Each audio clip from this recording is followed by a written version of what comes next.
Millions died with shovels in their hands, digging until their last breath, and collapsed into the very canals they were building. No funerals, no mercy. Their bodies were buried under the next layer of construction. The emperor didn't care. He wanted to connect China with a single water artery, even if it meant drowning an entire nation in mud. His name was Sui Yangdi, and he is one of the darkest figures in Chinese history. He was born in 569 as Yang Guang, the son of an emperor, the shadow of his older brother, a quiet boy with a gaze that already held something cold and predatory. In childhood, he seemed unremarkable, but that was just a mask. Once he gained power, he didn't rise as a reformer. He ruled as a tyrant, willing to sacrifice any life, friend or foe, for his own glory. He began with palace schemes, eliminated his brother, and perhaps murdered his own father. That's how he claimed the throne. His first major act? The construction of the Grand Canal. Hundreds of thousands labored without rest, food, or hope. If someone fell, they were trampled into the mud. And that's only the beginning. What followed was war, madness, and an end so brutal his own people tore him apart. But first, here's how it all began. After the death of Emperor Wan in 604, the throne of the Sui dynasty passed to his son Yang Guang, who took the imperial name Sui Yangdi. The early years of his reign were marked by efforts to centralize authority and carry out major infrastructure projects aimed at strengthening control over all regions of the empire. The most well-known of these projects was the completion of the Grand Canal, which connected the northern capital Luoyang with southern regions, including Hangzhou. Although the idea of the canal originated in earlier dynasties, it was Sui Yangdi who turned it into a massive imperial initiative. The canal had strategic value. It facilitated grain transport to the north, eased the movement of troops, and improved administrative oversight. The construction required mass mobilization of peasant labor. Historians estimate that over 5 million people were conscripted during one phase of the project. Work continued without interruption, under extremely harsh conditions, with minimal food supplies, no sanitation, and no medical care. Due to exhaustion, hunger, and disease, tens of thousands died each month. In addition to the canal, the emperor ordered the construction of new palaces and imperial residences. The most notable was the palace in Luoyang, built using precious stones, lacquered wood, and large amounts of jade. Special ceremonial halls were created to receive foreign envoys and emphasize imperial grandeur. The palace's luxury sharply contrasted with the reality of the provinces, where agriculture declined due to labor shortages and famine spread rapidly. Sui Yangdi also initiated a reform of the road network. Thousands of kilometers of new roads were laid for faster movement of troops and officials. For his own travel, the emperor used specially constructed water routes and traveled on ornate boats rowed by hundreds of laborers. These initiatives resulted in increased tax pressure. New taxes were imposed on land, labor, salt, and other essential goods. Peasants were not only required to pay taxes but also to perform forced labor. In some regions, up to 70% of the male population was requisitioned for state projects. The repressive apparatus of the dynasty grew stronger. Individuals who publicly criticized the emperor or complained about labor conditions were severely punished. There are documented cases where entire families were executed after accusations of sabotage or rebellion. Trials were conducted quickly and often without the right to defense. During this period, Sui Yangdi began to distance himself from actual governance, focusing increasingly on his personal cult. He adopted grandiose titles such as Lord of the Four Seas and Son of Heaven who illuminates 5 lands. The emperor demanded elaborate forms of courtly reverence and elevated astrologers above his ministers. Although the empire seemed to achieve centralization and progress, internal social pressure mounted. Hunger in the provinces, overburdening of the population with forced labor, authoritarian rule, and repression laid the groundwork for mass discontent, which would soon escalate into armed rebellion. In 612, Sui Yangdi launched one of the largest military campaigns of early medieval China, the war against the Korean kingdom of Goguryeo. The official goal was to punish the Korean ruler for disobedience and establish direct Chinese influence on the Korean peninsula. Unofficially, the campaign aimed to demonstrate the power of the Sui dynasty both externally and to its own subjects. The first expedition in 612 involved an army of over 1 million men, including infantry, cavalry, and a fleet intended to land in northeastern Korea. The operation ended in disaster. Due to flawed logistics, food shortages, enemy ambushes, and harsh natural conditions, the Chinese army suffered massive losses. According to various sources, of more than 1 million soldiers, only about 270,000 returned. The rest died, drowned, or were taken prisoner. Despite the failure, in 613 Sui Yangdi organized a second expedition. However, during its preparation, a rebellion broke out within the empire, led by General Yang Guang. The cause was widespread military dissatisfaction with constant mobilizations, lack of resources, and brutal discipline. Although the rebellion was suppressed, the emperor had to abandon the campaign, further damaging his reputation. In 614, a third expedition was attempted, which also ended in failure, despite some diplomatic concessions from Goguryeo. The combination of military losses, economic strain, and low army morale became critical. Simultaneously, large-scale internal rebellions began to form. The most active areas were the modern provinces of Shaanxi, Hunan, and Shandong. The rebels opposed not only high taxes and forced labor, but also the emperor himself, who had become a symbol of tyranny and excess. The peasant movement grew rapidly. Initially local, it soon became organized. Field commanders emerged, forming their own armies, capturing cities, and declaring themselves new emperors. The central government could not respond effectively, as uprisings erupted in multiple provinces simultaneously. Rumors of a heavenly curse on the emperor spread among the population. There were documented cases of imperial officials being killed in front of crowds. In some areas, imperial authority completely collapsed as local administrations either joined the rebels or fled. Sui Yangdi's attempts to regain control lacked coordination. He issued decrees for amnesty, tax reductions, and exemption from forced labor, but these were perceived as insincere and too late. The repressions that followed only deepened public distrust. In response to the internal crisis, the emperor relocated his residence to the Jiangdu region, modern Yangzhou, hoping to establish a new administrative center. However, distancing himself from the empire's core regions further weakened his control. By mid-616, the empire's situation was critical. Most provinces were out of control, the army was demoralized, and the central government was in a state of effective isolation. The emperor continued building palaces, organizing ceremonies, and relying on astrological predictions while ignoring real threats. This period marked the transition from a centralized empire to fragmentation, with individual regions operating independently and disregarding imperial authority. By 617, the Sui Empire was in a state of deep political, economic, and military disintegration. Rebellions were widespread across nearly all regions. The central government had lost control over most territories, and military garrisons were either deserting or joining the rebels. Simultaneously, discontent was growing within the highest ranks of the administration due to the emperor's isolationist policies and his increasing reliance on astrologers. Amid this complete collapse of authority, the emperor remained in the city of Jiangdu, modern Yangzhou, continuing a lifestyle that ignored the looming collapse of the state. He held celebrations, staged grand ceremonies, and persisted in palace construction. His closest circle, including high-ranking generals and officials, increasingly expressed dissatisfaction in private conversations. Eventually, a conspiracy began to take shape. In April 618, under the leadership of General Yuan Huaji, a group of court officials and military officers executed a coup. Sui Yangdi was killed in his own palace. The official version states that he was strangled. Alternative sources claim he was garroted with a silk cord or killed during a surprise night assault. Following his death, Yuan Huaji declared a formal change of leadership, but in reality, the Sui dynasty ceased to exist as a centralized power.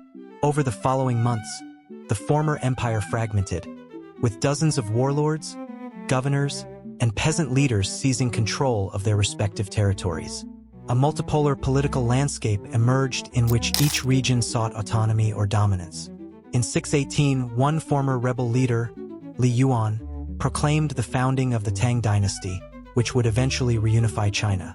However, the state left behind by Sui Yangdi required several years of warfare to restore stability. The fall of the Sui dynasty was caused by several structural and systemic factors. Overburdened state apparatus, massive infrastructure projects drained resources the empire could not sustain.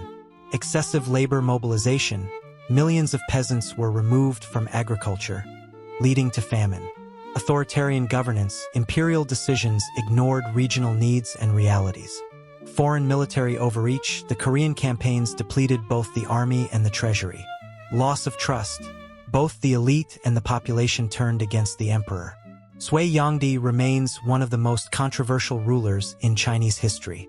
His reign lasted only 14 years, but the consequences of his policies shaped the trajectory of China for decades to come. By the end of 616, the Sui Empire had reached a near-critical state. Most provinces were effectively outside the control of the central government. Many regional officials began acting autonomously or openly disregarded imperial orders. Discipline in the army was deteriorating, and supplies and payments to soldiers were delayed or entirely absent. Desertion became increasingly widespread. In response, Emperor Sui Yangdi made the decision to permanently relocate his residence to Jiangdu, modern-day Yangzhou, a southern region that remained relatively stable. He justified this move as a strategic necessity, but in reality, it reflected the loss of control over the northern capitals. The relocation turned the emperor into an isolated figure, increasingly detached from the true condition of the empire. In Jiangdu, Sui Yangdi focused on constructing a new imperial court. Despite the ongoing national crisis, he continued organizing ceremonies, receptions, competitions, and festivals. Substantial funds were spent on entertainment, decorating palace complexes, maintaining harems, and supporting numerous astrologers and shamans, whose influence over decision-making grew steadily. Many decisions were made based on omens and astrological predictions. Ministers who attempted to address real problems were dismissed or ignored. This situation led to deep frustration even among close courtiers, military commanders, and administrators. Some began to view the emperor as an obstacle to saving the state. Meanwhile, large-scale peasant rebellions continued throughout the country. Among the most prominent were the movements led by Du Fu, Wang Bo, Lu Bao, and others. These rebels established provisional governments, proclaimed new dynasties, looted imperial stores, seized strategic cities, and distributed supplies among the population. In some cases, local officials voluntarily handed over control to the rebels to avoid confrontation. The army, weakened by the Korean campaigns and years of forced mobilization, was unable to respond effectively to multiple simultaneous threats. Loyal commanders complained of a lack of reserves, shortages of weapons, inadequate reinforcements, and demoralized troops. Amid this situation, within the military leadership, a consensus began to form that the emperor was no longer capable of rational decision-making. One of the first generals to express this view privately was Yuan Huaji. Around him, an informal group of conspirators began to form. While they did not yet have a clear plan, they were already considering removing Sui Yangdi from power. By the end of 617, this group included about a dozen high-ranking officers, several influential officials, and members of the Imperial Guard. They engaged in discreet negotiations, assessed the loyalty of the palace security in Jiangdu, and prepared for decisive action. At the beginning of 618, the situation in Jiangdu, where Emperor Sui Yangdi resided, remained tense. The conspiracy forming among military officers and court officials had reached the stage of active preparation. General Yuan Huaji took the lead, one of the few commanders still in control of organized forces in the region. His authority among the troops was strong, and dissatisfaction with the emperor's policies had reached a breaking point within his inner circle. In April 618, a group of officers and guards supporting Yuan Huaji entered the imperial palace in Jiangdu. The operation had been carefully planned and encountered little resistance. Some palace guards refused to defend the emperor, while others joined the conspirators. According to historical accounts, Sui Yangdi did not resist. He was captured in his private chambers. The most widely accepted version states that he was strangled with a silk cord, a traditional method of silent execution among the elite. Other sources suggest he was killed during a night raid before the palace guard could respond. There are also reports that he attempted to negotiate for his life by offering to abdicate, but the conspirators rejected the offer. After the execution, the conspirators did not proclaim a new legitimate ruler. Yuan Huaji assumed control of the army and announced that he acted in the interest of the people. He had no clear political plan and did not claim the imperial title, indicating that the coup was opportunistic rather than strategically planned. News of Sui Yangdi's death spread rapidly throughout the empire. In many regions, it became the signal for a final break with the Sui dynasty. Former rebel leaders, regional commanders, and influential officials began declaring new political entities independently. The empire had lost all cohesion. Over the following months, the country fragmented into dozens of centers of power. Some regions saw the emergence of self-proclaimed emperors, while others came under the control of military governors or peasant warlords. The threat of foreign invasion also increased, as the empire's borders were left unprotected. In 618, almost simultaneously with the death of Sui Yangdi, Li Yuan, a former Sui general, seized Chang'an and declared the founding of the Tang dynasty. His move was both timely and strategic. Amid the chaos, Li Yuan emerged as a figure promising stability and the restoration of order. In the following years, he would launch a military campaign to reunify the former Sui territories. Thus, the coup in Jiangdu marked the final stage of the dynasty's downfall. It brought not only the physical elimination of the emperor but also the complete collapse of the political structure. The Sui dynasty, which had lasted only 37 years, ended in a state of internal disintegration, social rebellion, and the ignominious death of its last ruler. Sui Yangdi left behind a controversial legacy. On the one hand, he completed major infrastructure projects, most notably the Grand Canal, which later played a crucial role in China's economic and logistical development. He also reformed the administrative system, improved the transportation network, and pursued centralized governance. However, these accomplishments were overshadowed by the means used to achieve them: mass peasant mobilization, heavy taxation, repressive measures against dissent, and disregard for social conditions. His military ventures, especially the failed campaigns against Goguryeo, drained both the army and the treasury. His increasing isolation, reliance on astrology, and refusal to heed criticism eroded trust even within his inner circle. In just 14 years, Sui Yangdi turned a potentially strong empire into a fragmented and unstable state. His death marked the inevitable conclusion of a process of disintegration, and the fall of the Sui dynasty became a warning to future Chinese rulers about the dangers of autocracy that ignores the limits of social endurance. The story of Sui Yangdi serves as a classic example of how centralized authority, unchecked ambition, and disregard for social realities can lead to the collapse of even the most powerful political structures. His reign stands as a lesson that state stability cannot rely solely on fear, coercion, and grand-scale projects if these mechanisms erode the social fabric of the nation. At the start of his rule, the Sui Empire possessed all the prerequisites for long-term stability: a centralized administration, new legal norms, military strength, and unified territories after a period of fragmentation. However, Sui Yangdi chose a strategy of accelerated reforms and demonstrative grandeur, ignoring human costs and resource limitations. His infrastructure projects, including the Grand Canal, roads, and palaces, did transform the landscape of China. But they came at the cost of excessive human exploitation. The system of requisitions and forced labor reached unprecedented levels, turning peasants not just into laborers but expendable tools.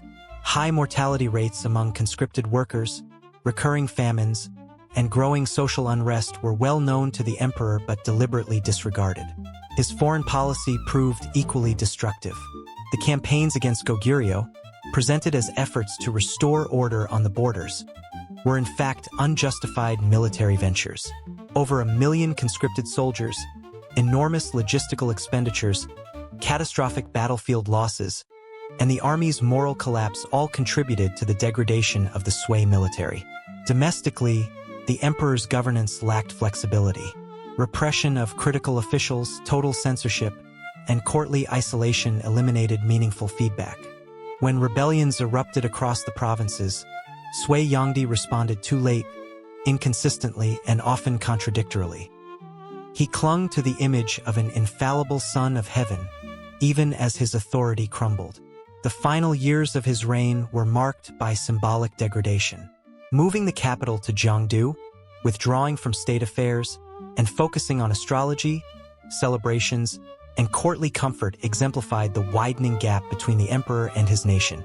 This led to an internal coup, not as a political rebellion, but as a necessary removal of an ineffective leader. Sui Yangdi's death was not mourned. It was received with indifference or quiet approval. In many provinces, his downfall meant an end to tyranny and a chance for local autonomy to resurface. The Sui dynasty lasted only 37 years. Yet its collapse laid the groundwork for a new rise, the Tang dynasty. Many institutions initiated under the Sui were reformed and adopted by the Tang rulers. In this way, even in the failure of Sui Yangdi's reign, one can trace a historical continuity, a path from destruction to renewal.